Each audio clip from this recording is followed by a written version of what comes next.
Welcome back to another exciting episode of Cyber Defense TV. I'm your host, Gary Malefsky, and the publisher of Cyber Defense Magazine. Sitting in my hot seat today is a very special guest, Syed Abdur, who is, guess what, the Vice President of Products at a cool company, Brinqa, BRINQA.com. Welcome, Syed. Thank you so much, Gary. So you're the VP of Products. Yes, sir. How many products do you have? So we have a cyber risk management platform, but we build applications using that platform. So we have a few different applications for vulnerability management, for application security, for cloud and container security. And the good thing about having a platform is that you can repurpose it for a lot of different applications.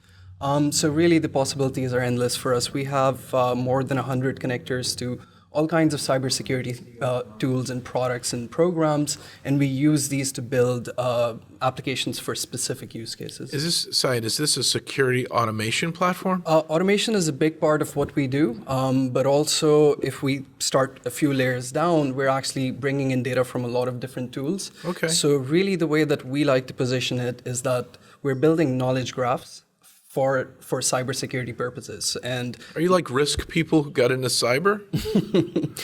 You could say that. Risk is definitely a focus for us, and all of the applications that we build, whether it's vulnerability management, AppSec, cloud security, we are definitely approaching them from a risk perspective. We believe that, for better decision-making, risk is one of the best ways to go about it, because it kind of forces you to look at a lot of additional context.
No ICO, it's a different company? No, yeah. Just checking. Not yet anyway. No? At least I'm not informed about it. All right. But no, we haven't. No. All right, we got to check the record on that. Sure.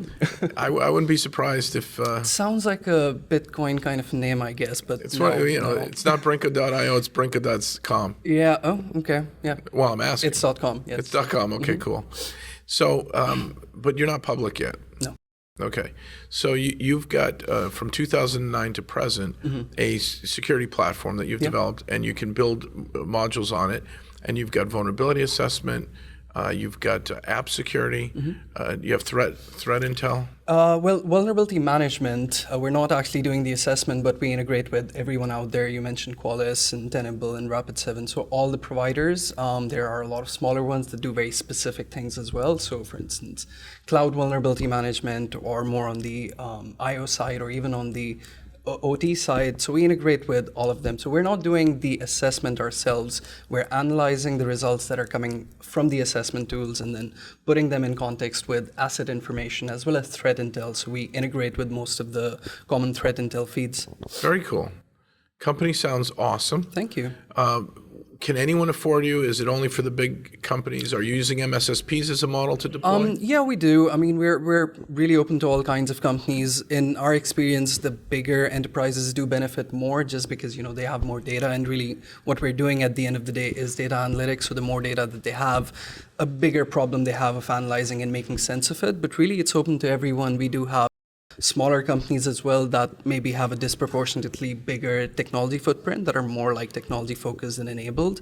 So it's really for anybody that has a technology infrastructure that they need more oversight and understanding and control over. Can I just go online to brinqa.com and sign up? It's a web application, but we have to provision it for you. You can absolutely go and request a trial, for instance, on the website. So a proof of value, a proof of concept, Yep, absolutely. POV, POC. Absolutely, free of cost. We do ROI. that for we do that for Do you all have an of our ROI calculator, return on investment? No. It's, what we do, the benefit that folks get out of it, it's very unique depending on who's using the tool and how they're using it. Okay. So they really have to use it to see what they're getting out of it. I don't think there's really a formula for ROI because it really depends on, what your specific challenges are and what your problems If you don't get breached, you have a pretty high ROI. Yeah. If Brinqa absolutely. helped stop a breach and reduce risk. And I mean, to be honest, I think it's more making our customers comfortable with understanding what their technology footprint is. Because I think it's really hard for anybody to say that, we'll make sure that you never get breached. But if you have some level of understanding and comfort that, this is where my problems lie and this is where my high risk assets lie and this is what impacts my business the most, and you're really focused on protecting those things and hardening those assets, you're doing a pretty good job. And that's kind of where we try to help our customers. Sounds great. You. What would you recommend our viewers do next? Absolutely go on our website, go on our LinkedIn page. We have a lot of good information on there. See the connectors page on the website. I'm sure they'll see something that they're interested in getting more out of, and reach out to us and we'll really show you what we can do. How many connectors do you have? Do you know offhand? More than 100. It's somewhere between 125 to 150 at this point. We build a new connector every couple of weeks at least. Fantastic. Thank you. Great interview. Enjoy the hot seat with you. Yeah, love this. Yeah, and what we're going to do is send our viewers to brinqa.com. Yep. Check them out as soon as you can, and then come back next time for an exciting episode of Cyber Defense TV.